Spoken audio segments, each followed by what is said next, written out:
Hi, this channel is dedicated into making your OMFS journey a little bit easier for you. Today we are going to study the preauricular incision. So before starting with the preauricular incision, you should have an idea about the surgical anatomy of that area. The important anatomical structures that you will encounter while placing a preauricular incision are parotid gland, superficial temporal artery, auriculotemporal nerve, and facial nerve. Now let's discuss each one in detail.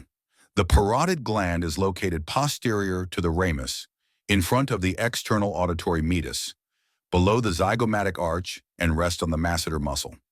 Next, we have the superficial temporal artery, which is the terminal branch of the external carotid artery. It emerges from the superior aspect of the parotid gland and accompanies the auriculotemporal nerve.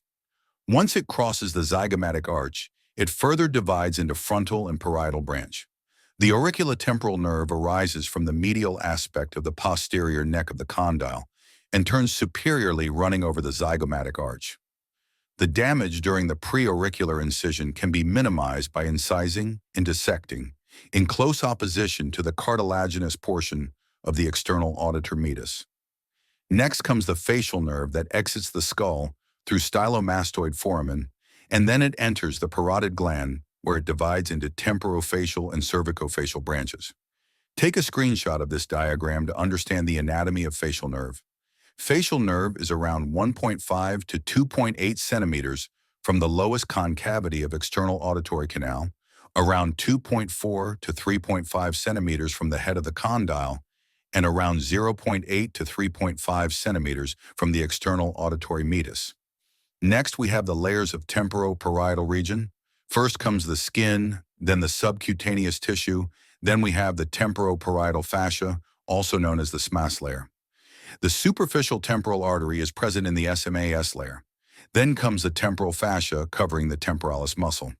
The temporal fascia is further divided into superficial temporal fascia and deep temporal fascia. In between these two, we have fat. Now the superficial temporal fascia is attached to the lateral border of the zygomatic arch, and the deep temporal fascia is attached to the medial border of the zygomatic arch. After that comes the temporal muscle. You can refer to this diagram for better understanding. Coming on to the steps of preauricular approach. First, make a marking in the natural skin fold and place an incision through skin and subcutaneous tissue.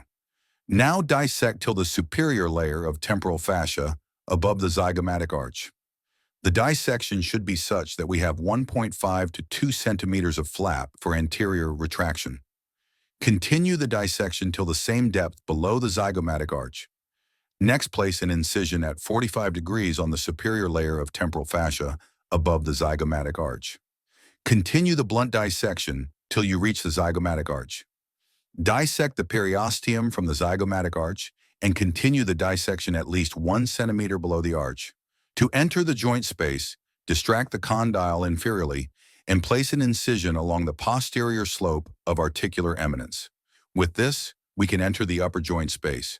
To open the inferior joint space, incision is placed on the lateral aspect of condyle.